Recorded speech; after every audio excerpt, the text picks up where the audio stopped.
नमस्कार दोस्तों, आज हम लोग ऐसे फाइनेंशियल मिस्टेक्स के बारे में जानने वाले हैं जो आगे चल के हम सबको बहुत ज़्यादा पेन देता है। और अगर आपको ये पहले ही पता चल जाए तो ऑब्वियसली आप अपने बहुत सारे पैसे बचा भी सकते हो और आगे चल के बना भी सकते हो। मगर दोस्तों एक बात तो पक्की है, इस वीडियो के बाद आपके बहुत सारे फालतू के खर्चे रुकने वाले हैं। तो चलिए दोस्तों वीडियो शुरू करते हैं। तो दोस्तों सबसे पहली आदत तो वही है कि अपनी बेवजह फालतू के पैसे खर्च करने को कम करना। दोस्तों आपको पता नहीं होगा मगर बहुत सारे लखपतियों ने 1,000 करके अपने बहुत सारे पैसे बर्बाद कर चुके हैं। चाहे वो हर वीक बाहर से फूड ऑर्डर करना या फिर शॉपिंग करते समय एक शर्ट एक्स्ट्रा खरीदना जिसकी आपको बिल्कुल भी जरूरत नहीं है। दोस्तों ऐसी छोटी छोटी चीजों का अभी तो आपको कोई फर्क नहीं पड़ेगा, मगर लॉन्ग टर्म में ये छोटी छोटी चीजें बहुत बड़ा डिफरेंस लेके आ सकती हैं। सोचिए दोस्तों, अगर आप एक हफ्ते बाहर ना खा के या फिर फालतू की चीजें ना खरीद के अगर 500 रुपए भी बचाओगे तो एक महीने में वही 500 रुपए 2,000 रुपए हो जाते हैं और एक साल में वही 2,000 रुपए 24,000 रुपए हो जाते हैं। अब दोस्तों इन्हीं पैसों को आप सेव कर सकते हो जो आपके एज अ इमरजेंसी फंड की तरह काम करेगा, या फिर आप इन पैसों को खुद में इन्वेस्ट कर सकते हो जो आपकी पोटेंशियल को, आपके स्किल्स को और ज़्यादा बढ़ा देंगे। और वैसे भी दोस्तों खुदा ना खास्ता अगर आप बहुत ज़्यादा फाइनेंशियली स्ट्रगल कर रहे हो तो आप अननेसेसरी खर्चे कम करके अपने बहुत सारे पैसे बचा सकते हो। दोस्तों ऑनलाइन चीज़ें देख के हम उनसे बहुत ज़्यादा इन्फ्लुएंस हो जाते हैं और हम उनको मंथली खरीदना शुरू कर देते हैं। उनकी बहुत सारी मंथली सब्सक्रिप्शन साइकिल भी होती है जिसमें हम लोग अपना क्रेडिट कार्ड नंबर दे देते हैं और वो ऑटोमेटिकली हर मंथ हमारे अकाउंट से कटने चालू हो जाते हैं। दोस्तों इनमें से बहुत सारी चीज़ें होती है जिनकी हमें ज़रूरत भी नहीं होती है। दोस्तों जैसे कि बहुत सारे OTT सब्सक्रिप्शन, बहुत सारे म्यूजिक ऐप्स के सब्सक्रिप्शन या फिर महंगे महंगे जिम के सब्सक्रिप्शन। अब दोस्तों क्या आपको म्यूजिक सब्सक्रिप्शन फायदा करने वाला है जहां तक कि आप मंथ में एक म्यूजिक भी नहीं सुनते हो?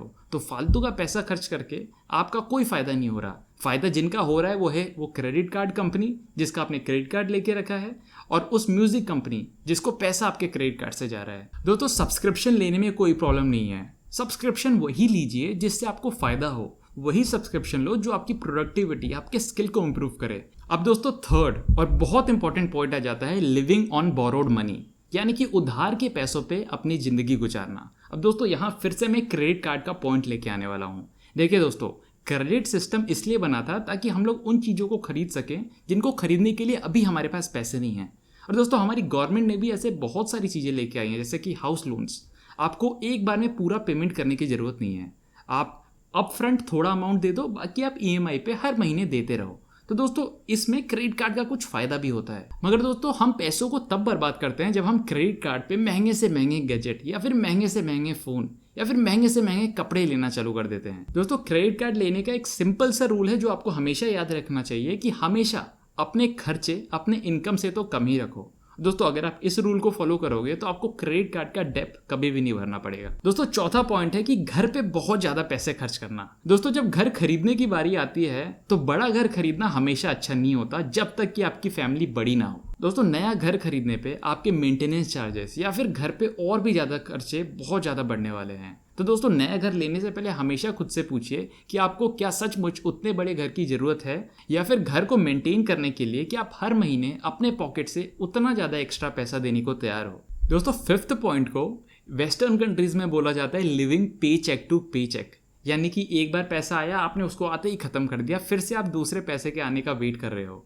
देखिए दोस्तों 2019 में हुए एक सर्वे के हिसाब से USA में ऑन एन एवरेज एक घर में हमेशा 7.2% अपना पैसा सेव किया जाता था।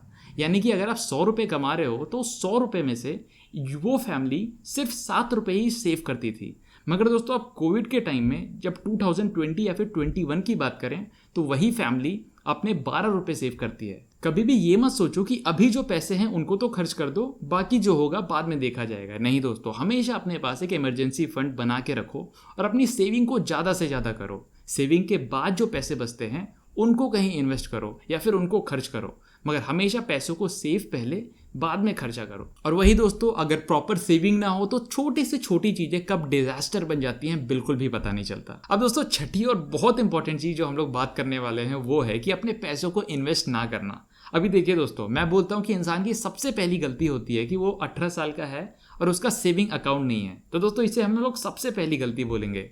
और दूसरी बड़ी गलती ये होगी कि उसका सेविंग अकाउंट तो है मगर अभी तक उसने अपने पैसों का एक फिक्स डिपॉजिट या फिर इन्वेस्ट नहीं किया है। चलिए दोस्तों अब इन दोनों पॉइंट्स के बारे में जानते हैं। देखिए दोस्तों आपको पता है कि दोस्तों हमारे देश में महंगाई हर साल 4% से बढ़ती है, यानी कि अभी आपके पास 100 रुपये तो हैं मगर 1 साल हो जाने के बाद उन्हीं 100 रुपयों की कीमत सिर्फ 96 रुपीज़ बन के रह जाएगी। तो दोस्तों हमारे देश में महंगाई ऐसे काम करती है।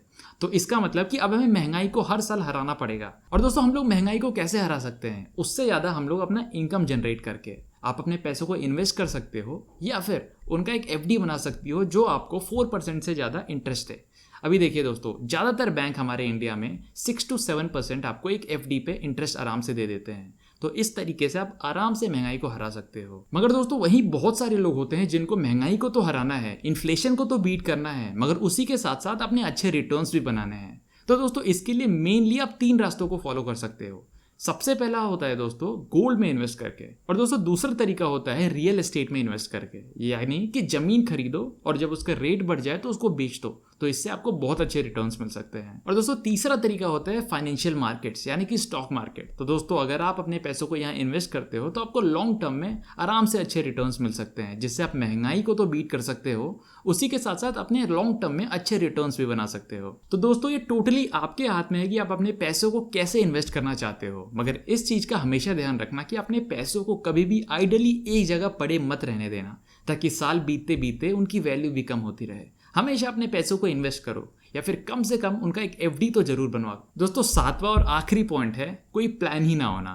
दोस्तों हम में से बहुत ज़्यादा लोग अपना टाइम वेस्ट ऐसे ही कर देते हैं। हम लोग कई घंटे टीवी देखने में बिता देते हैं, सोशल मीडिया में हम लोग कई घंटे बैठ के बस स्क्रॉल करते रहते हैं। मगर दोस्तों क्या हम थोड़ा सा भी टाइम अपने फाइनेंशियल प्लानिंग को देने में निकालते हैं? नहीं दोस्तों, बिल्कुल भी नहीं। वहीं दोस्तों अगर आप हफ्ते में खुद को सिर्फ 2 घंटे दो और उसी 2 घंटों में खुद से ये क्वेश्चन पूछो कि आप कहाँ जा रहे हो, आपको क्या अचीव करना है, और दोस्तों ऐसे ही कुछ क्वेश्चन पूछ के खुद को अलोन टाइम देके अपनी एक फाइनेंशियल प्लानिंग करो। और दोस्तों जाते जाते बस हमेशा ये ध्यान रखिए कि हमेशा फालतू के खर्चे करने से बचिए। आप जितना कमाते हो उससे ज़्यादा स्पेंड करने की कोई ज़रूरत नहीं है। दोस्तों क्रेडिट कार्ड ने हम सब की आदत बहुत ज़्यादा बिगाड़ के रखी है।